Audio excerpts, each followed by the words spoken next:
जय हिंद दोस्तों, कैसे हैं आप लोग सभी। आई होप सभी अच्छे होंगे। आज हम लोग साइंस का सेट नंबर 92 की करेंगे। उससे पहले जो भी चैनल को सब्सक्राइब नहीं किए चैनल को सब्सक्राइब कर ले तथा अपने दोस्तों में भी शेयर कर दे। और इसका पीडीएफ हमारे टेलीग्राम चैनल नॉलेजबल पीडीएफ पर अपलोड कर दिया गया है और टेलीग्राम चैनल का लिंक इस वीडियो की डिस्क्रिप्शन में दे दिया गया। ठीक, और जो भी पिछला वीडियो नहीं देखे चैनल की प्लेलिस्ट में जाकर के पिछला वीडियो को देख ले। ठीक, चलिए आज के पहला प्रश्न को देखते हैं। पहला प्रश्न है कि सुनहरी गोल्ड यानी कि सुनहरी चावल किसे कहते हैं, यानी कि गोल्डन राइस। देखिए गोल्डन राइस क्या होता है, यानी कि गोल्डन राइस हमसे पूछा है क्या होता है। देखिए गोल्डन राइस जो होता है ये एक प्रकार का ट्रांसजेनिक चावल है, ठीक ना, जो कि कैरोटीन के लिए जीन उपलब्ध कराता है। ठीक है, इसका किस ऑप्शन में दिया हुआ है तो ऑप्शन नंबर डी इसका सही उत्तर हो जाएगा। ठीक ना, क्या है कि यह एक आपको ट्रांसजेनिक चावल की किस्म है जिसमें क्या होता है, आपको कैरोटीन के लिए जीन उपलब्ध होता है। ठीक, चलिए अगला प्रश्न है कि महाधौन महाधौन यानी कि सुपर राइस को विकसित किसने किया था। देखिए सुपर राइस जो है इसको विकसित किया था आपको जीएस खुश ने जो कि किस ऑप्शन में दिया, ये ऑप्शन नंबर बी में दिया हुआ। ठीक ना, तो ऑप्शन नंबर बी में हो गया जीएस खुश। ये कब किया था, इसमें ये कब किया था आपको, तो 1994 ईस्वी में किया था। ठीक ना, इसमें क्या किया गया कि इसमें 25% जो उपज को बढ़ाया गया था। ठीक, चलिए अगला प्रश्न है कि हमारे शरीर में रक्त दाब क्या होता है, यानी कि हमारे शरीर का जो रक्तदाब होता है वो वायुमंडलीय दाब से क्या होता है, अधिक होता है या कम होता है।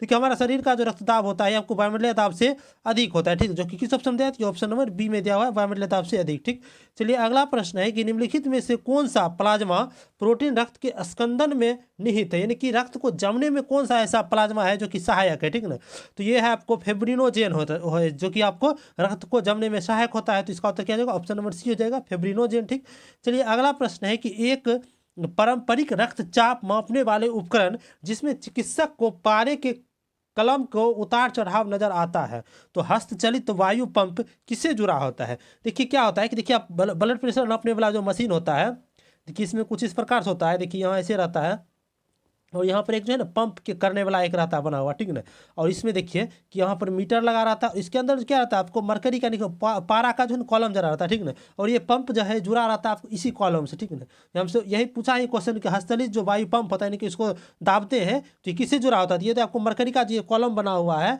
ये ऊपर नीचे चढ़ते रहता है, तो इसी से ये जुड़ा रहता है। ठीक ना, तो इसका उत्तर क्या हो जाएगा, ऑप्शन नंबर डी हो जाएगा, मरकरी के कॉलम से। ठीक, चलिए अगला प्रश्न है कि क्वांटम सिद्धांत का प्रयोग निम्नलिखित में से किसे स्पष्ट करने के लिए किया जाता है। ठीक ना, यानी कि क्वांटम सिद्धांत का प्रयोग किसे स्पष्ट करने के लिए। देखिए क्वांटम सिद्धांत को क्या कहा जाता है आपको, कण सिद्धांत कहता है। ठीक ना, कण सिद्धांत कहता है। ठीक ना, ये किस पर हुआ, इसके ये क्वांटम सिद्धांत को जो सत्यापित किया गया था ये आपको प्रकाश वैद्युत प्रभाव के द्वारा किया गया था। क्या इसको क्या किस पर किया गया था, तो ये आपको क्या गया था, प्रकाश वैद्युत प्रभाव के द्वारा। ठीक, अब एक होता है आपको तरंग सिद्धांत। ठीक, तरंग सिद्धांत जो है ये व्यतिकरण के द्वारा सत्यापित किया गया था। ठीक, यहाँ हमसे किसके बारे में पूछा है तो क्वांटम सिद्धांत के बारे में। देखिए क्वांटम सिद्धांत किसके स्पष्ट कर किया जाता है, तो इसे प्रकाश विद्युत प्रभाव के द्वारा स्पष्ट किया गया। ठीक, इसका उत्तर क्या जाएगा, ऑप्शन नंबर डी हो जाएगा। ठीक, चलिए अगला प्रश्न है कि एक अच्छे तापरोधक डैश ताप चालकता होती है, यानी कि एक अच्छा तापरोधक है, यानी क्या हुआ वो ताप को क्या रहा कर रहा है, वो रोक रहा है। ठीक ना, यानी ताप को रोक रहा है तो ये ताप का क्या होगा, अच्छा चालक होगा, नहीं ये खराब चालक होगा। ठीक है, तो इसका उत्तर क्या हो जाएगा, ऑप्शन नंबर डी हो जाएगा, यानी कि निम्न चालक होगा। ठीक ना, ये कि एक अच्छे ताप का रोधक है तो ताप का कैसा चालक होगा, तो निम्न चालक होगा। तो इसका उत्तर ऑप्शन नंबर डी हो गया। ठीक, चलिए अगला प्रश्न है कि वातानुकूलित प्लांट की क्षमता मापी जाती है। देखिए कोई प्लांट है, ठीक है, उसमें एसी लगा हुआ है। ठीक है, तो हम कैसे जानेंगे कि इसका क्षमता कितना है, तो इसका क्षमता जो है आपको टन में मापा जाता है। ठीक है, इसका क्षमता किस में मापा जाता है, टन में मापा जाता है। तो इसका उत्तर किस ऑप्शन दिया, तो ऑप्शन नंबर ए में दिया हुआ है, टन। ठीक, चलिए अगला प्रश्न है कि एक वस्तु का द्रव्यमान अगर 85 केजी है और वेग क्या है आपको 60 मीटर पर सेकेंड है तो वस्तु का संवेग ज्ञात कीजिए। ठीक ना, संवेग क्या होता है, पी से डिनोट करता है संवेग को, पी बराबर क्या होता है आपको एम भी। ठीक, यहाँ देखिए एम हमको दिया हुआ है 85 केजी। ठीक, 85। आप देखिए द्रव्यमान जो यहाँ पर आपको वी यानी वेग वेग हम कितना दे दिया, 60 दे दिया। ठीक, देखिए इसको मल्टीप्लाई करेंगे तो 6 पचे 30 की 0 बाकी 3 8 8 48 48 3 क्या हो जाएगा आपको 51 हो जाएगा, यानी कि 5100 केजी मीटर पर सेकेंड हो जाएगा। ठीक ना, किस ऑप्शन में दिया हुआ है, तो ये ऑप्शन नंबर बी में दिया हुआ है। ठीक ना, यानी कि 5100 केजी पर मीटर सेकेंड हो जाएगा। ठीक, देखिए अगला प्रश्न है कि 1 मीटर व्यास के एक फ्लाई व्हील है। ठीक ना, फ्लाई व्हील है जिसका व्यास क्या है आपको 1 मीटर। ठीक ना, उसके रिम पर क्या होता है कि एक बिंदु है, यदि ये 1200 चक्कर प्रति मिनट की दर से घूम रहा है तो त्वरण क्या होगा। ठीक, देखिए कैसा चाल है, ये आपको कैसा है कि आपको कोणीय गति यहाँ पर हो रहा है, कौन सा गति हो रहा है आपको, देखिए कोणीय गति। देखिए कोणीय गति में क्या होता है कि इसमें जो त्वरण होता है इसे हम डिनोट करते हैं अल्फा से। ठीक ना, देखिए अल्फा बराबर फॉर्मूला होता है आपको ओमेगा स्क्वायर आर। ठीक, ओमेगा स्क्वायर आर, देखिए आर हमको यह मालूम है 1 मीटर पर सेकंड, लेकिन ओमेगा मालूम नहीं है। देखिए ओमेगा बराबर भी एक फॉर्मूला होता है, तो इसे हम क्या लिख सकते हैं, अल्फा बराबर ओमेगा की जगह लिख सकते हैं हम 2 पाई एन। ठीक, 2 पाई एन का स्क्वायर इंटू आर। ठीक, यहाँ देखिए हमको प्रति मिनट चक्कर हमको दे दिया, यानी कि 1 सेकेंड में जितना चक्कर लगाता है उसे हम आवृत्ति कहते हैं। यहाँ प्रति मिनट दिया है तो इसको हम अगर 1 सेकेंड में निकाल लेंगे तो ये हमको आवृत्ति निकल जाएगा। देखिए आवृत्ति निकालेंगे इसका तो कितना आ जाएगा, देखिए 1200/60 से भाग दे देंगे कि 1 सेकेंड का निकल जाएगा, यानी कितना आपको 20 हर्ट्ज आ गया आपको आवृत्ति। ठीक ना, यही एन क्या है यहाँ पर आवृत्ति है। ठीक, अब देखिए हमसे यहाँ तुरंत पूछा, तुरंत ही नहीं अल्फा से नोट करते हैं तो अल्फा बराबर हम निकालते हैं क्या होगा, देखिए 2 × पाई, उसके बाद देखिए एन की जगह क्या रखा जाएगा 20 और उसके पावर स्क्वायर हो गया।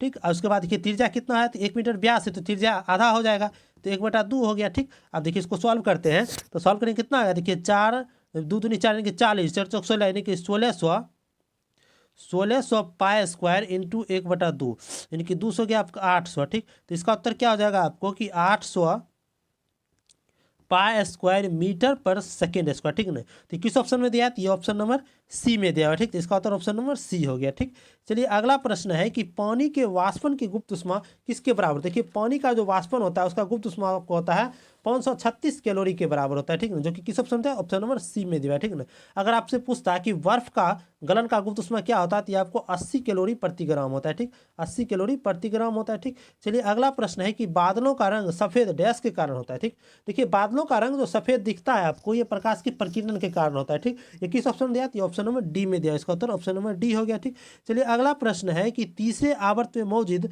तत्वों में डैश कक्षाएं होती है। ठीक, देखिए तीसरे आवर्त में जो तत्व होगा मौजूद, देखिए यह पहला आवर्त, यह दूसरा आवर्त, यह तीसरा आवर्त। ठीक ना, इस आवर्त में जो भी तत्व मौजूद होगा तो ये किस कक्षा में होगा। ठीक, सबसे पहले देखिए कि कोई भी परमाणु है तो इसे हम कोई भी अणु या परमाणु है जिसे हम कैसे दर्शाते हैं। देखिए बीच में केंद्र रहता है, इसमें न्यूट्रॉन और प्रोटॉन होता है और बाहरी कक्षा में क्या होता है आपको इलेक्ट्रॉन घूमते रहे। ठीक ना, देखिए यहाँ पर और देखिए इसको आगे देखिए कक्षा बढ़ाते जाते हैं हम। देखिए पहला कक्षा को के से, दूसरे कक्षा को एल को, तीसरे को एम से, ऐसे आगे करके के एल एम एन ओ तक जाते रहता है। ठीक ना, अब यहाँ देखिए हमको क्या कहा है कि तीसरा कक्षा में देखिए एक सोडियम को ही हम तीसरा आवर्त का ही हम सोडियम को लेते हैं। देखिए सोडियम का परमाणु संख्या कितना है आपको 11 है। ठीक, 11 है। ठीक, अब देखिए इसको हम कैसे इसको रखेंगे परमाणु इसका बनाएंगे। देखिए आपको केंद्र हो गया, यानी कि आपको हो गया आपको नाभिक, और नाभिक के पहला कोष कौन सा होता है के, तो के में अधिकतम इलेक्ट्रॉन की संख्या क्या होता है, देखिए बोर सिद्धांत के अनुसार क्या होता है, अधिकतम इलेक्ट्रॉन निकालने की संख्या 2n² होता है। ठीक नहीं, के के लिए n क्या होता है 1 होता है। ठीक, तो यहाँ अधिकतम इलेक्ट्रॉन संख्या 2 है। ठीक, तो यहाँ पर हम 2 को रख देंगे। सबसे पहले देखिए यहाँ पर हम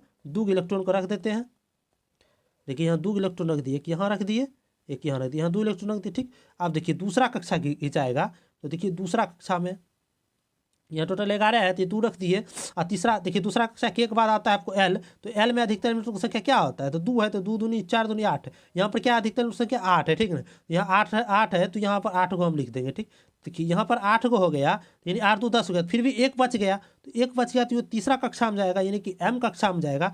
यहाँ पर एक रहेगा यानी क्या हुआ, ये के एल एम यानी कि तीनों कक्षा को ले लिया। ठीक है ना, इसका मतलब क्या हुआ कि तीसरे आवर्त में मौजूद है तो कौन कक्षा में जाएगा, ये तो के एल एम तीनों में जाएगा। ठीक है, जो किस ऑप्शन दिया, ये ऑप्शन नंबर ए में दिया हुआ है। ठीक, सब प्रश्न है कि 35 53 और 85 की परमाणु संख्या के तत्व डैश है। ठीक ना, यानी कि 35 53 और 85 परमाणु संख्या वाला तत्व किस वर्ग में मौजूद है। ठीक, देखिए 35 53 देखिए 35 देखिए क्या है आपको, तो ये आपको ब्रोमीन है। ठीक, उसके बाद देखिए 53 में आपको आयोडीन है, 85 में एस्टेटिन है। ठीक ना, ये तीनों किस वर्ग में मौजूद है, तो ये आपको हेलोजन वर्ग में मौजूद है। ठीक ना, तो इसका उत्तर क्या हो जाएगा, ऑप्शन नंबर ए हो जाएगा हेलोजन। ठीक, चलिए अगला प्रश्न है कि धातु में विद्युत की अच्छी सुचालक होती है क्योंकि उनमें बहुत सारे ढीले आवंत क्या होते हैं। ठीक ना, देखिए धातु कोई है। ठीक है, धातु में जो विद्युत का ये क्या होता है, सुचालक होता है। ठीक, इसका मतलब क्या है, किसमें कि विद्युत का चालन हो रहा है। ठीक नहीं, विद्युत का चालन ये किस कारण से होता है, इसमें जो इलेक्ट्रॉन होता है उसके स्थानांतरण कारण होता है आपको विद्युत में चालन। ठीक ना, इसका उत्तर क्या हो जाएगा आपको, इसका उत्तर हो जाएगा ऑप्शन नंबर सी हो जाएगा इलेक्ट्रॉन। ठीक, अगर आपसे पूछेगा कि कोई जैसे है आपको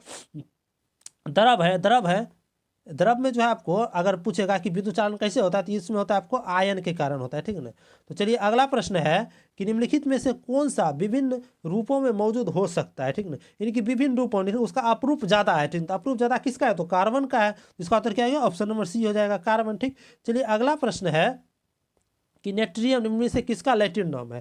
देखिए नेट्रियम जो ये सोडियम का लैटिन नाम है। ठीक, जो कि किस ऑप्शन में दिया है, ऑप्शन नंबर बी में दिया है। ठीक, देखिए यहाँ लिथियम का लैटिन नाम देख लीजिए, तो लिथियम का लैटिन नाम होता है आपको लिथोस होता है। ठीक, लिथोस होता है। अब देखिए रूबिडियम का लैटिन नाम होता है आपको रूबिडियम है, तो रूबिडियम होगा आपको रूबिडस हो गया। अब देखिए पोटेशियम का आपको होता है केलियम। ठीक, गैलियम।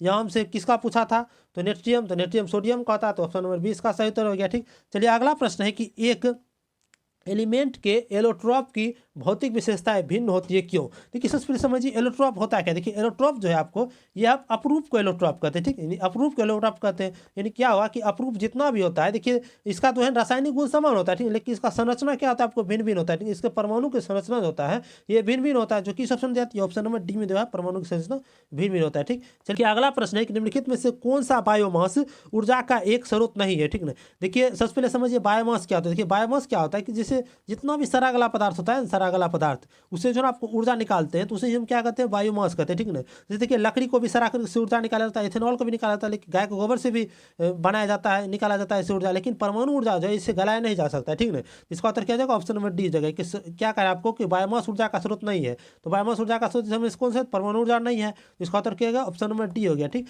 चलिए अगला प्रश्न है कि मीथेन को जलाने पर क्या बनता है। देखिए मीथेन को जलाते हैं, मीथेन का फॉर्मूला होता है आपको CH4। ठीक, इसको जलाएंगे तो किसके उपस्थिति, ऑक्सीजन की उपस्थिति में जलाएंगे तो ठीक ये क्या देगा आपको, ये देखिए आपको कार्बन डाइऑक्साइड बनाएगा और आपको जल बनाएगा। ठीक, नहीं कार्बन डाइऑक्साइड और जल बना लेगा। ठीक, तो किस ऑप्शन दिया है, ऑप्शन नंबर डी में दिया हुआ है, कार्बन डाइऑक्साइड और पानी का निकालता है। ठीक, मीथेन जब जलता है तो इसमें क्या क्या निकलता है, कार्बन डाइऑक्साइड और पानी निकलता है। ठीक, चलिए आज का अंतिम प्रश्न था। अगर आपको वीडियो अच्छा लगा हो तो आप चैनल को सब्सक्राइब जरूर कर लें तथा वीडियो को भी लाइक कर दें। ठीक, और इसे अपने दोस्तों में भी शेयर कर दें। ठीक, और इसका PDF हमारे टेलीग्राम चैनल नॉलेजबल PDF पर अपलोड कर दिया गया है। टेलीग्राम चैनल का लिंक इस वीडियो की डिस्क्रिप्शन में दे दिया गया है।